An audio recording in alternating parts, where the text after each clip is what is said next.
యుద్ధం త్వరలోనే ముగుస్తుంది. అమెరికా ప్రెసిడెంట్ ట్రంప్ ప్రకటన. చెప్తుండగా నర్సయ్య తాత, యుద్ధం త్వరలోనే ముగుస్తుంది. అమెరికా ప్రెసిడెంట్ ట్రంప్ ప్రకటన.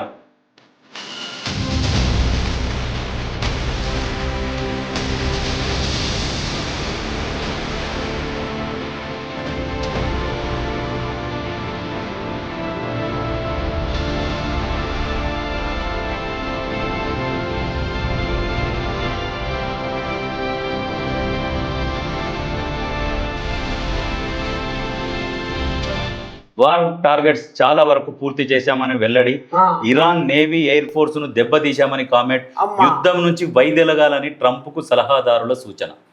వీళ్ళ సలహాదారులు కూడా ఉంటారు కంపుకు. యుద్ధం వద్దు, ఇక చాలు అంటారు. ఎలక్షన్లు ఉంటాయి, రేపు దెబ్బ పడుతుంది, ప్రజలు వ్యతిరేకిస్తున్నారు.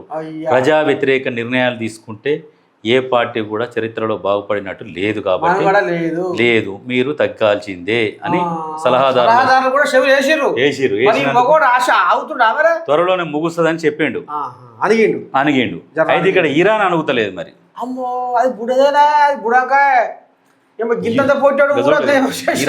ఇరాన్ ఏమంటుంది చూడు, యుద్ధం ఆపడం ట్రంప్ చేతుల్లో లేదు. యుద్ధం ముగుస్తుంది ఆయన అంటుండు, కానీ ట్రంప్ చేతుల్లో లేదని వీళ్ళు అంటారు. ఎప్పుడు ముగించాలో తేల్చేది మేమే. ఇరాన్. మొస్తాబా ఖమేనీపై ట్రంప్ వ్యాఖ్యలకు కౌంటర్. మొస్తాబా ఖమేనీ అంటే కొత్త ఆయన వాళ్ళ వారసుడు కొడుకుకి ఇస్తే కొడుకు మొస్తాబా ఖమేనీ. అయితే ఏమన్నాడంటే ట్రంప్ ఏమన్నాడంటే, అది చెల్లదు మీ ఎన్నిక, ఆయన పని కూడా చేస్తామని చెప్పిండు. అంటే ఇక్కడ ఎలక్షన్లు ఉన్నాయా? తండ్రి పోతే మళ్ళీ కొడుకు ఇచ్చి పెడతారా? రాజరిక వ్యవస్థ అది. అందుకనే 35 ఏళ్ల నుంచి ఆయనే ఉంటుండే ఖమేనీ. అందుకనే అక్కడ ప్రజలు ఆయనని వ్యతిరేకిస్తున్నారు. అక్కడ ఎట్లా ఉండే అంటే తాత, ఇప్పుడు అమెరికా దేశంలో ఎట్లా ఉంటుండే, లేడీస్ కూడా మంచిగా స్వేచ్ఛగా వాళ్ళకి నచ్చిన బట్టలు వేసుకొని నచ్చినట్టుగా తిరుగుతుండే. అటువంటి స్వేచ్ఛను ఏం చేసిందంటే కొత్త కొత్త చట్టాలు తెచ్చి, మీరు బుర్కా ఉండాలి, హిజాబ్ ధరించాలి, ముఖం కనపడొద్దు, ఆడవాళ్ళకు రూల్స్ పెట్టి బయటికి రానియకుండా ఇక వంటింటి కుందేళ్ళుగా, ఆ ఇంట్లో బానిసలుగా, పిల్లలుగానే మిషన్లుగా తయారు చేసిండు.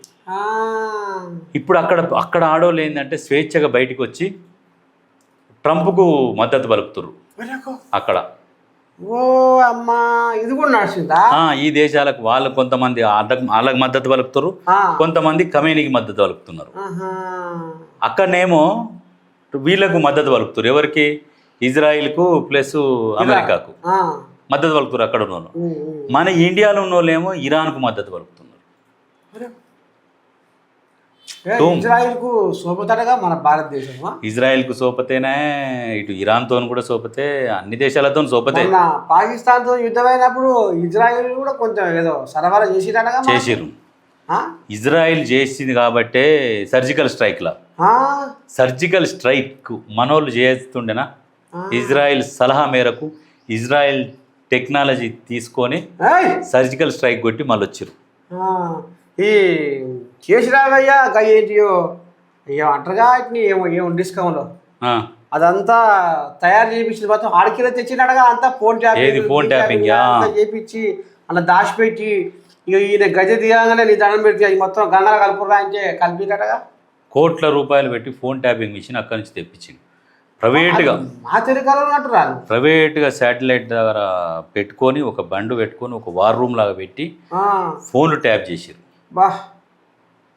తెలివికల్ వాళ్ళు అంటే వాళ్ళు ఏం చేస్తారంటే, ఇజ్రాయిల్ వాళ్ళు టెక్నాలజీని అమ్ముకొని మంచిగా తింటారు. వాళ్ళు టెక్నాలజీని తయారు చేస్తారు, మైండ్కు పని చెప్తారు. శారీరక శ్రమ కంటే కూడా మైండ్కి ఎక్కువ పని చెప్పేసి టెక్నాలజీ. ఇప్పుడు భారతదేశంలో 143 కోట్ల మంది ఉన్నారు. భవిష్యత్తులో వీళ్ళకి ఏం అవసరం పడుతుంది అనేది వాళ్ళు అంచనా వేస్తారు. ఇక్కడ జరుగుతున్న పరిణామాలు ప్రతిరోజు గమనిస్తూనే ఉంటారు. భారతదేశంలో ఏం జరుగుతున్నది, భారతదేశ ప్రభుత్వం ఏ నిర్ణయాలు తీసుకుంటుంది, ప్రజలు ఏం చేస్తున్నారు, ఇవన్నీ గమనిస్తున్నది.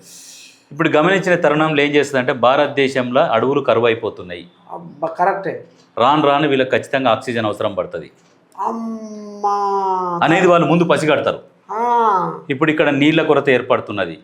రేపు సముద్రమే ఉన్నది. వీళ్ళకు సముద్రంలో నుంచి నీటిని శుద్ధి చేసేది వాళ్ళ దగ్గర టెక్నాలజీ ఉన్నది. బా అది ఎట్లా ఎన్ని తయారు చేయాలి అవన్నీ ముందే తయారు చేసి పెడతారు. ఈ భారత్కి అవసరమైనప్పుడు టకాటక్ సప్లై చేస్తారు. ఇప్పుడు భారత్కి అవసరం పడ్డప్పుడు భారత్ ఏంటంటే అవసరం పడ్డప్పుడే తయారు చేయడం స్టార్ట్ చేస్తే ఇంకో 5-6 ఏళ్ళు 10 ఏళ్ళు పడుతుంది ఆ మిషన్ కనుగొనేసరికి. ఆ మిషన్ కనుగొనే లోపల కొడతారు. ఆ మిషన్ కనుగొనే లోపలనే వాళ్ళు తయారు చేసిన మిషన్ మొత్తం అమ్మేసి మొత్తం ఎస్టాబ్లిష్ చేసి అన్ని తయారు చేసి పెడతారు. అది వాళ్ళ టెక్నాలజీ. ఏ దేశానికి ఏం అవసరం పడుతుంది అనేది ముందు ఆలోచన చేసుకొని వాళ్ళు తయారు చేసి పెట్టుకుంటారు.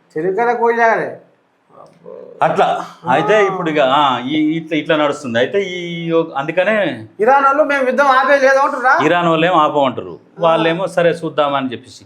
ఎందుకంటే ఇప్పుడు వీళ్ళకు పడతలేదు. అసలు వాస్తవానికి ఏంటంటే ఈ ఇరాన్ ఏదైతుందో వీళ్ళు టెర్రరిస్టులకు కూడా సహాయం చేస్తారట. అదే భయం పడుతున్నారు అమెరికా.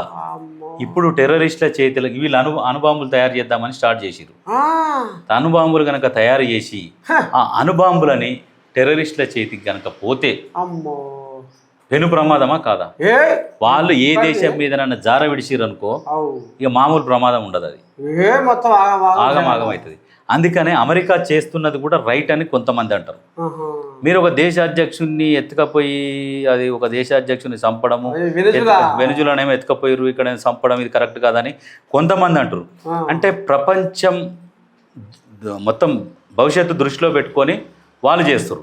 దాంతోపాటు ఏంటంటే ఇరాన్లో ఆయిల్ నిక్షేపాలు ఎక్కువ ఉన్నాయి, దాన్ని కూడా చెక్కు చేతల్లోకి తీసుకోవాలనేది ఒక కాన్సెప్ట్. ఇవన్నీ కలిసి ఏదైనా ప్రపంచాన్ని మంచిగా ఉండాలని వాళ్ళు చూస్తున్నారు. అయితే అమెరికా ప్రెసిడెంట్కు ఇరాన్ సెక్యూరిటీ చీఫ్ లరీజాని తీవ్ర హెచ్చరికలు జారీ చేసిండు. గొప్ప గొప్ప వాళ్ళే ఇరాన్ ఏం చేయలేకపోయారని కామెంట్. కానీ ఇటువంటివి రెచ్చగొట్టే వ్యాఖ్యలు చేసినప్పుడే యుద్ధాలు ఆగవు. సరే ఇప్పుడు ఒకడు వెనుకకు తగ్గినప్పుడు ఆలోచిస్తాం అని ఒక మాట అనాలి. ఇప్పుడు అమెరికాని ఇజ్రాయెల్తోని గెలిచేంత శక్తి వీళ్ళకి లేదు. కానీ వీళ్ళు ఏం చేస్తారు అంటే చుట్టూ ఉన్న అరబ్ దేశాలలో అమెరికాకు సంబంధించినవి స్థావరాలు, ఎయిర్ బేసులు, వాళ్ళ ఉంటాయి కదా ఎంబసీలు, వాటి మీద దాడులు చేస్తున్నారు కాబట్టి ఇప్పుడు భయాందోళనలో ఉన్నారు. వాళ్ళు కూడా తగ్గుతున్నారు. ఏం జరుగుతుంది మూడో ప్రపంచ ఇది తగ్గనంటుంది కాబట్టి మరి ప్రపంచ యుద్ధం మూడవ ప్రపంచ యుద్ధం అన్న మొదలు పెడతారా? వీళ్ళు కూడా అంటుంది, చైనా కూడా అంటుంది మీరు ఇప్పుడు ఖమేనీ కొడుకు మీద ఏదైతే వ్యాఖ్యలు చేసిరో అవి తప్పు, అది వాళ్ళ దేశ అంతర్గత విషయము, అటువంటి విషయాలలో మీరు జోక్యం చేసుకోవద్దని చైనా అమెరికాకి హెచ్చరికలు జారీ చేస్తుంది. అంటే ఏం జరుగుతుంది అంటే అది వీళ్ళు ఏంటంటే ఒకరినొకరు హెచ్చరించుకోవడం వరకే కానీ దాడులు ఉండవు. అందరిది ఒక దారి అయితే మామది ఒక దారి ఉంటుంది. ఆయన కూడా సురుకు పెట్టినాడుగా ట్రంప్. సురుకు పెడితే అది ఆగదుగా. కన్ను పెట్టినాడుగా అటు కూడా ఉత్తర కొరియా ఏటు కన్ను పెట్టినా అది ఆగదు.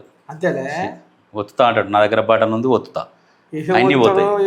ఆయన చుట్టూతా వాళ్ళే ఉంటారు, గోపికలు ఉంటారు. కానీ కిమ్ మామది ఎటువంటిదంటే ఒక హిట్లర్ ఒకడు ఉంటాడు చూసినావా, ఇన్ని రోజులు నేను పరిపాలించిన మళ్ళీ నా తర్వాత వేరోడు పరిపాలించడానికి వీల్లేదు, నాతో పాటే అంతం కావాలి, ఎవడు సంతోషంగా ఉండొద్దు అనే కొంతమంది గుణాలు ఉంటాయి చూసినావా. అటువంటి గుణాలలో ఈ కిమ్ అనేటోడు నెంబర్ 1.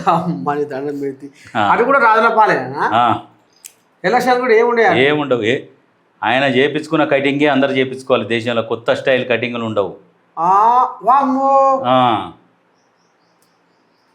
ఆయన స్టైలే అందరు చేయించుకోవాలి కటింగ్, వేరే స్టైల్ చేయించుకోవద్దు. నువ్వు ఇంటర్నెట్ వాడొద్దు, అక్కడ టీవీ ఛానళ్ళు గవర్నమెంట్ ఛానళ్ళు ఉంటాయి, అయ్యే చూడాలి. ఆయనకు సంబంధించినవే వస్తాయి, ఆయనకు సంబంధించినవే చూడాలి. ఆయన బయటికి వెళ్ళినప్పుడు అందరూ ఆయనకు సెల్యూట్ కొట్టాలి, జేజేలు కొడుతుండాలి, ఆయన గురించి గొప్పగా చెప్పినప్పుడు క్లాప్స్ కొడుతుండాలి, మీటింగ్లు పెడతారు, మీటింగ్లలో వచ్చి పేరెత్తినప్పుడు ఆయన భజన చేస్తూనే ఉండాలి నిత్యం, వ్యతిరేకించొద్దు. ఆ దేశానికి ఎవరైనా పోతే వాళ్ళ సెల్ ఫోన్లు హ్యాండ్ ఓవర్ చేసి, కెమెరాలు హ్యాండ్ ఓవర్ చేసి ఆ దేశంలో తిరిగి మళ్ళీ సైలెంట్గా వెళ్ళిపోవాలి. కెమెరాలు కూడా వాడొద్దు అక్కడ. ఆ దేశస్తులు కూడా బయటికి పోవడానికి పర్మిషన్లు ఉండవు, రిస్ట్రిక్షన్స్ రూల్స్తో బయటికి పంపిస్తారు. అంటే అటువంటి దేశం అది. ఉత్తర కొరియా మీద కూడా కన్ను పెట్టింది. ఉత్తర కొరియా మీద పెడితే ఉత్తర కొరియాను కూడా ఏం చేయలేడు.